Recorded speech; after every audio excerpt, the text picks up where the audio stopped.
If we don't like an office holder, we're going to kick him out. It's called referendum initiative, referendum, recall. There was an initiative where the people get the laws going rather than party bosses.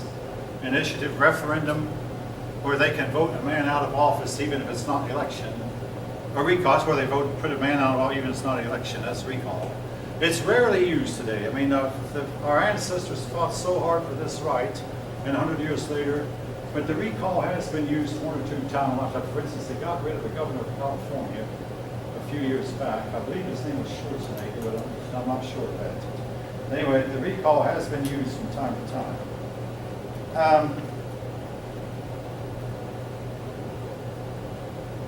Again, your book goes on to talk more about labor strikes, a railroad strike, a steel strike. Steel was a big industry in western Pennsylvania and places like Cleveland and Youngstown, Ohio, Pittsburgh, Pennsylvania. Pittsburgh was the steel center of the country at one time. Middletown, Ohio had a big steel mill. The miners, oh yeah, every once in a while the miners would get upset and they'd go on strike, trying to get safety conditions. I'll say this about miners. In spite of all the safety nets we have, every once in a while, a bunch of people get trapped in the mine cave in and be killed. And there was one, this was a sad case in West Virginia, where the miners did what they were trained to do. They went to a certain location and waited to be rescued. And the location they went to, some gases hit them and they all perished. If they had stayed put. But they did what your training called for, did what was supposed to do to kill them. Again, this is sad sometimes, but this is the way life is. When you do everything right. Well, the word temperance here has to do with, it means no drinking. The WCTU tried to push to get the country to outlaw all forms of drinking. That's the WS says Women's Christian Temperance Union. Now, oftentimes women felt like they were the victims because a lot of men who were drunk would beat their wives. I mean, it sounds gross. Whereas when they were sober, they would drink. What's that? That's going to be on the test today, right? With WCTU, it might very well be because I mentioned it last time, and I'll mention it again because, see, their work did not just start in one decade. It went on for several decades. Went on for a couple generations. So yeah, the WCTU, the word temperance, again, has to do with drinking. No drinking. We spoke about it last week. Yes. I talked about it last week. Oh, yes. Yes, I did. Now, Women against women. a lot of women, again, this was mentioned last week also, but I'm back to it. A lot of women pushed for women's suffrage. That means women's right to vote. Elizabeth Cady Stanton, I'll just write the last name, worked hard to give women the right to vote. Yeah, Elizabeth Cady Stanton. It's called women's suffrage, or women the right to vote. Eventually, women got the right to vote. And as for more of this was to lead with the drinking, eventually the 18th Amendment was passed that outlawed drinking. Your high-ups did not really try to enforce it. We elected Franklin Roosevelt. Elizabeth Cady Stanton, C-A-D-Y. Another woman, Susan B. Anthony, and her picture, I believe, appears on some of our stamps, or maybe even our dollar bills. Susan B. Anthony. Oh yeah, I know Anthony. Susan B. Anthony, that's right. We have a dollar coin that has her picture on it. That's where it comes in. The silver dollar coin. I had one time. Susan B. Anthony silver dollar coin has her picture on it. But they worked hard to give women the right to vote. Some European nations already were, and Norway was the first European country. Oh yeah, but also Wyoming was the first state to give women the right to vote. And a lot of times these western states would reform quicker than the eastern states would. But Wyoming gave women the right to vote before it became a national law. Women were given the right to vote in 1919, and they first voted in 1920. I will say this, from 1920 until 1992, the women vote either they canceled out a men's vote They voted equally to the men, or they voted the same percentage. You know, if the men voted 60%, the women voted 60% the same way. Or the women would vote 50-50 and cancel each other's vote out. But in 1992, Bill Clinton is believed to be the first president who was actually elected by women's vote, where the women voted more united than they had before. And if it had only been men voting, it's likely Bill Clinton might not have been elected. Now, which takes us up to another topic, depression. You'll hear depression talk regularly. And all right, I often compare. I mean, I had a girl tell me one time that she just didn't want to hear where this applied to today, but I think it's important.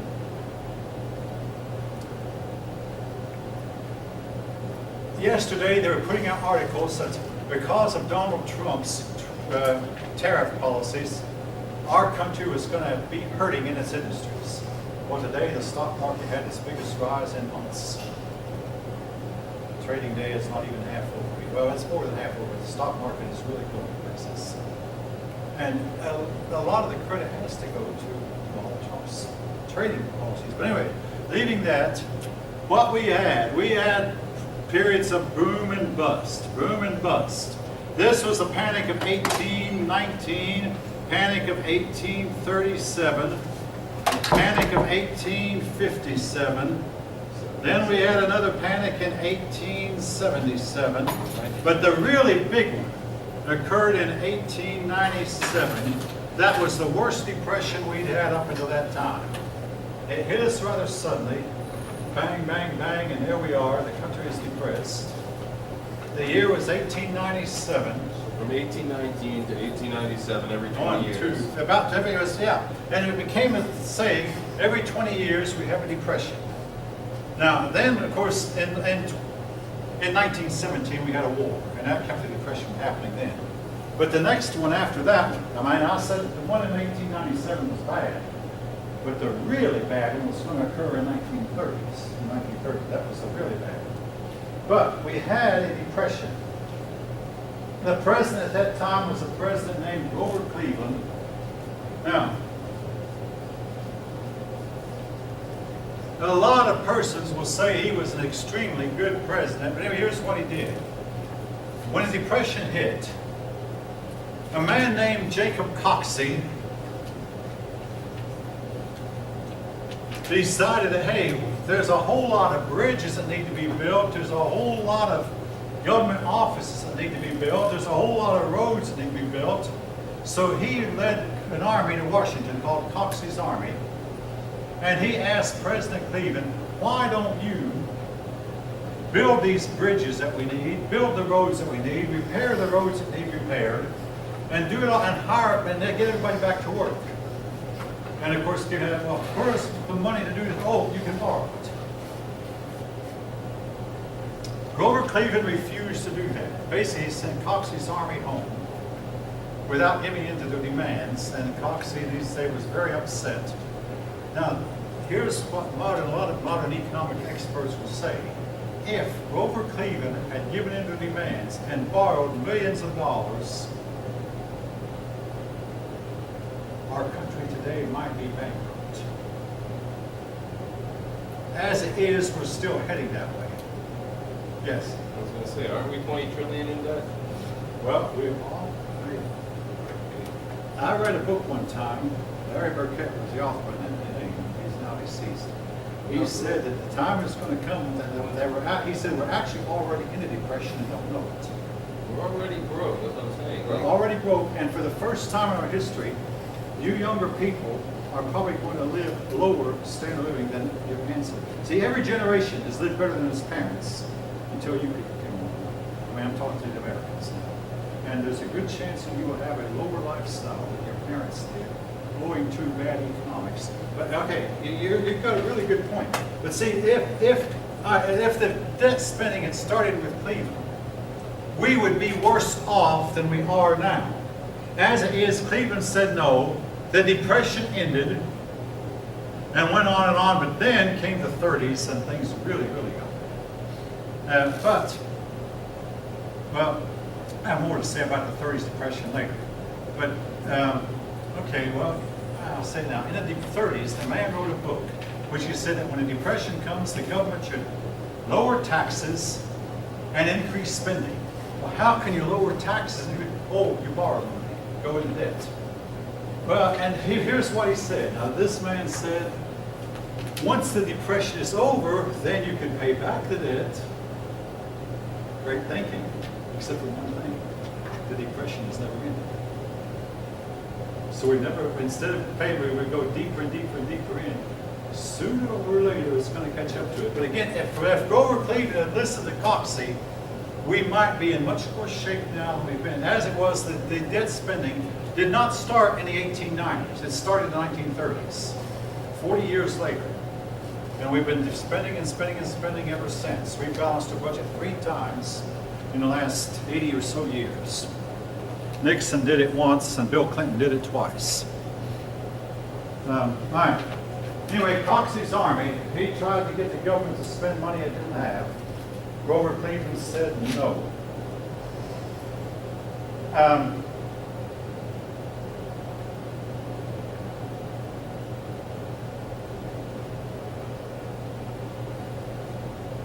In the election of 1896, an election that was won by William McKinley, a Republican. In the election of 1896, a new party came along, the People's Party, another name for populist people, and they got 1 million votes, which was a lot for, but what we have eventually found out is that not many people will vote for anything but Republican or Democrat. There have been a lot of third-party movements, they have not gotten off the ground. In recent years, Ross Perot tried to get a third-party movement on, and all he did was make sure the Republicans lost. In the last election, there were actually 4 candidates running, 2 others besides Clinton and Trump, and they pulled a lot of votes. If they had pulled more votes, they'd have probably taken the votes from Trump rather than Clinton. But anyway, there was a third-party movement in 1896. It failed. Grover Cleveland had a very, all right, I want to say this about these presidents. Grover Cleveland is the only president who served 2 non-consecutive terms. He's the 24th and 26th, no, he's the 22nd and the 24th president. He served, then he got defeated, then he served again. 22nd and 24th president. But all these presidents, except for maybe James Monroe, the ones who were re-elected had a very, very miserable time in their re-election. Abe Lincoln was shot dead early in his 2nd term. Grover Cleveland had to go through a big depression in his 2nd term. And Lyndon Johnson was brought to grief in his 2nd term. Ronald Reagan faced a big scandal in his 2nd term, the Iran-Contra scandal, and on it goes. Thomas Jefferson had to fight a war in his 2nd term. And a lot of these presidents, well, in fact, Rutherford B. Hayes said a man should only serve 1 term, and he refused to have himself considered for a 2nd term. And who knows, if he had been elected, he might have had a terrible time of it. Actually, the man who took his place, Garfield, was shot in office for 3 months. Hayes might have lived a lot longer had he, I mean, he probably lived longer than he would have had he taken a 2nd term. But anyway, Hayes would not accept a 2nd term. But the presidents who have, a lot of times, have had a lot of problems with it and wish they hadn't.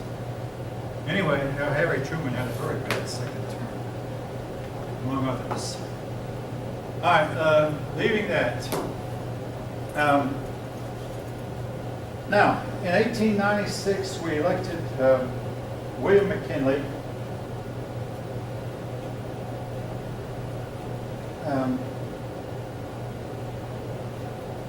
And for the first time, William McKinley has been called the first modern president. William McKinley was the first president to regularly visit areas that have been hit by tornadoes or hurricanes or natural disasters. He'd get on a train and he would make a trip to these areas to show that he cared. He was the first president to do so. And also, unlike the other presidents who maintained an isolationist policy, he was the first president to try to get our country involved in the whole world, get involved with overseas influence. He got involved with China and convinced the people who were with China to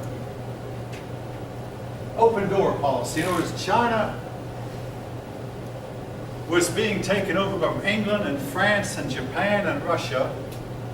And each of these places were setting up their own little spheres of influence in China, where the England said, we're going to control this, and and Russia said, we'll take that part. Well, William McKinley said, let's have an open door policy where everybody can trade evenly. They did so, and the open door policy was proposed by the United States, and every nation that wanted to then could trade freely with China. This you'll study if you study world history. Open door was the idea of Secretary of State John Hay, who was William McKinley's Secretary of State. Then came the Spanish-American War. All right. One of the causes of the Spanish-American War was that the word got out that Spain was mistreating Cuba. Now, when Spain lost its control of all of its western places, the little islands like Cuba and Puerto Rico and the Philippines could not, or Philippines were not little, but they could not break away from Spain by themselves. They needed help from the United States. So the United States declared war on Spain. Now there was another reason too. In Havana, the United States sent its big warship, the Maine, named after the state of Maine. And all of a sudden the Maine exploded. Well, they did not know anything about spontaneous combustion, so they sent a team of experts down, and these experts said, we think that the Maine was mined. In other words, that somebody set off a mine and blew it up. Well, today, we think that the Maine, all right, now try to understand this. It had packed its coal too tightly, and it's too big of a container. And the pressure of the coal built up heat and heat and heat, and finally this coal just blew to the smithereens and blew up the whole ship, and the Maine is still today at the bottom of the Havana Harbor. Now, you may or may not be aware that farmers, if they bale hay in wet, when the hay is wet, they bale it and put it in the barns when it's wet. This hay is going to have a tremendous amount of weight on it, and it dries up to like by itself and burn up the whole barn down. It's called spontaneous combustion, and we now believe the Maine experienced spontaneous combustion. It went by itself. The Spanish did not destroy it. Nevertheless, the battle cry was, remember the Maine and down with Spain. It led to the, in other words, it was a false charge, but nevertheless it led to the Spanish-American War. Now, as a result of the Spanish-American War, Cuba was freed. We took Puerto Rico, and we still have Puerto Rico, Puerto Rico territory. We took the Philippines, and in fact, President McKinley asked this one day, hey, he looked at the globe, show me, where is the Philippines? I mean, he didn't even know he was President of the United States. That's how little some of us knew about our country. You may not be aware, but even 30 and 40 years ago, we Americans knew very little about the world. Now, that might be changing now because we have the internet and we have free access to the world. But anyway, we took the Philippines. We held the Philippines for many years and then gave them independence in 1946. Now keep that in mind because during World War II, Japan took the Philippines from us temporarily. But we took them. The book calls the Spanish-American War a splendid little war.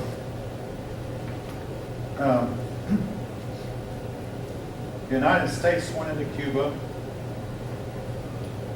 Oh yeah, the future President Theodore Roosevelt got together a group of horsemen called the Rough Riders. And these Rough Riders went up San Juan Hill at an angle of 40 degrees. My 8th grade teacher said the Battle of San Juan Hill was a bunch of grown men playing cowboys and Indians, but they were using real horses and real guns.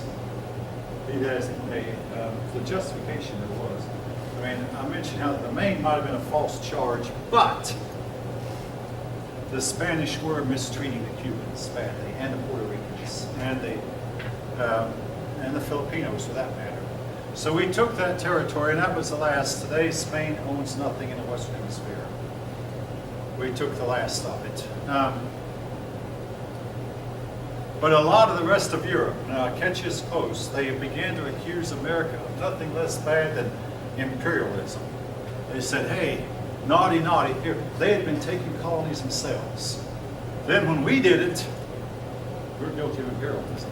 Hey, well, we've been doing it, oh, but we don't do that anymore. But here you're coming along doing what we used to do, what we quit doing. All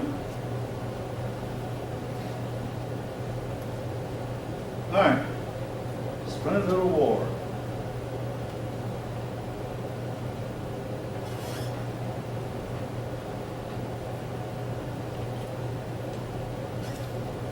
And this led to, again, a debate. And from when I was a child, the Soviet Union would accuse us, the Americans, of being imperialists. Never mind all the territory they had taken over, but we were the imperialists.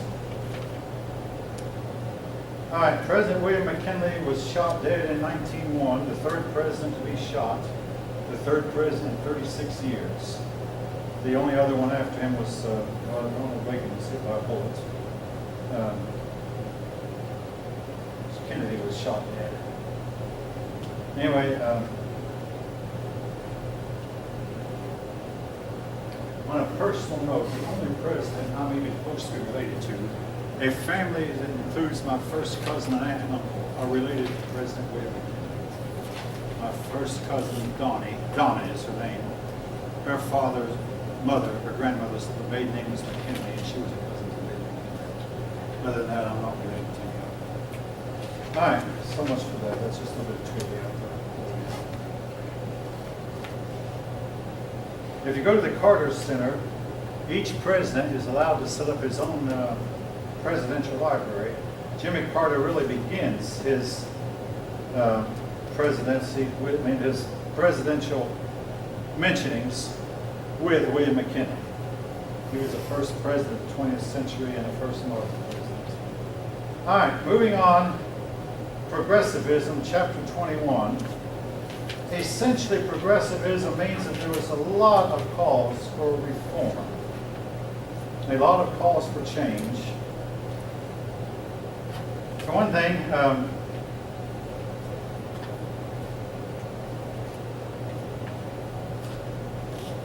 the cities. Now, cities uproot people, and you get a bunch of people living together in crowded conditions.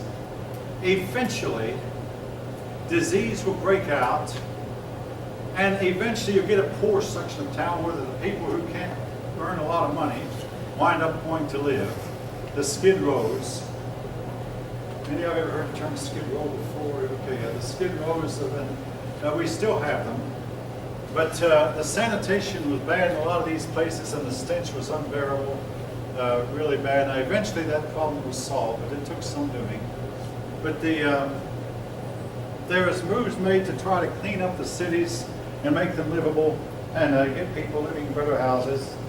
They started putting up settlement houses.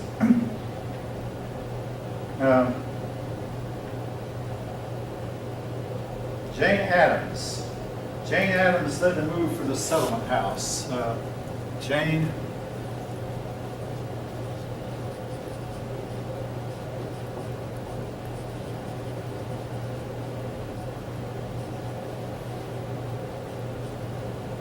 And the government has ever since then, off and on, tried to set up houses for the poorer people living in the cities.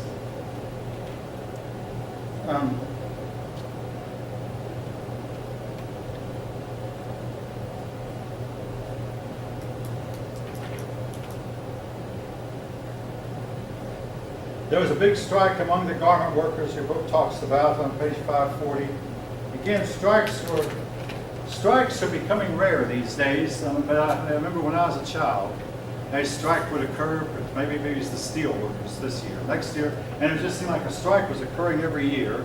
And when the strike occurred, restaurants have to close because they didn't get the customers they needed, and and money became hard to come by because businesses slowed down. And oftentimes, even one group like the steel went on strike.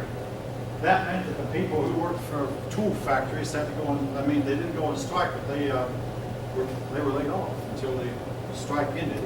So strikes meant a lot of people were thrown out of work who really wanted to work. But you had numerous strikes.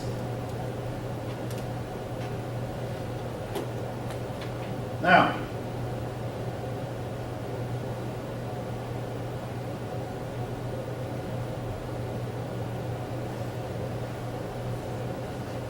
Darwinism came under attack.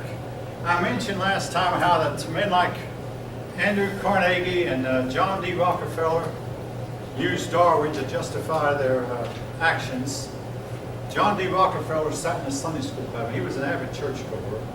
And he said, now when you plant potatoes or watermelons, you plant maybe 5 or 6 of them to a hill, and then you go through and look for the worst ones on and pull the worst ones up, and only let the best plants grow. He said, that's what I did with the other oil industries.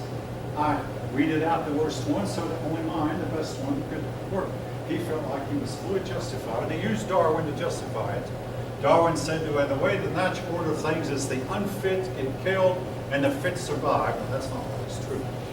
The fit can get killed the same way as the unfit might live. But nevertheless, Darwin said it. Well, a lot of people began to say, hey, let's not go along with nature. Let's be human and let's change things. Let's help the poor.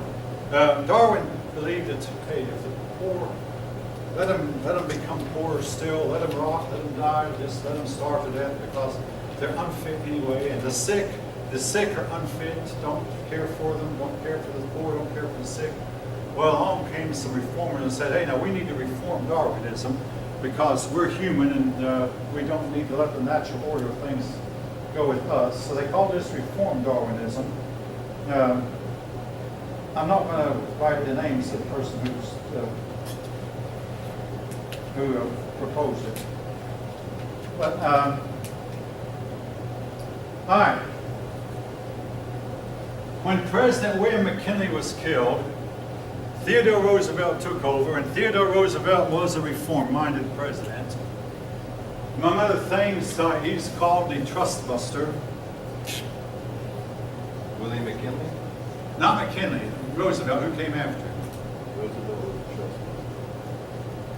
Now, William McKinley, see what you had the large trust is where an industry like Rockefeller Standard Oil would take over, they form a monopoly, they control everything about the oil business. So all the oil in the country was controlled. Well, that meant that Rockefeller could put out shoddy, crummy oil and get away with it, and Carnegie could put out crummy steel. It was felt like that what we need is competition. So along came Roosevelt, and he prosecuted some of the bigger trusts, and including he prosecuted, the Sherman Antitrust Act was passed, and Roosevelt used this to prosecute some of the trusts and got some of these big trusts broken up. Standard Oil was told you must break up into several smaller companies. This was done, so today you have Ohio Standard Oil, New Jersey Standard Oil, Pennsylvania Standard Oil, whatever. Each of these states, so it was broke up into several smaller companies. Carnegie Steel, Carnegie wound up selling his steel to, I believe, J.P. Morgan, and then Carnegie went and retired to Scotland, and we never hear from him again. But his trust was also broken up into several smaller companies. Roosevelt did it, and the next president after him, Taft, also did a lot to break up some of these big monopolies that would control prices. Today, two companies cannot merge without permission of the government. Now, when I was at Lockheed, they merged with Martin Marietta, and they formed Lockheed Martin. McDonnell and Douglas got together, and they formed McDonnell Douglas. McDonnell once was his own company. But Boeing, it's still just Boeing. Again, they can do that. Like at one time, there were 8 big airplane company manufacturers. Lockheed was one, and Martin Marietta was another. And I think they were now down to about 3. McDonnell Douglas, Lockheed Martin, and Boeing. As far as I know, that's the only 3 left. But at least there are 3 of them, and they keep each other on their toes. Competition keeps you on your toes. Theodore Roosevelt's administration is associated with the term square deal.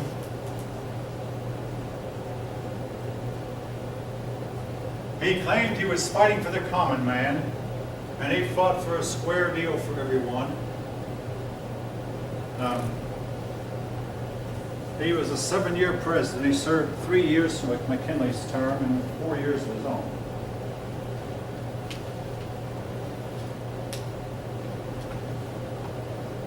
first trust that Roosevelt prosecuted was Northern Securities.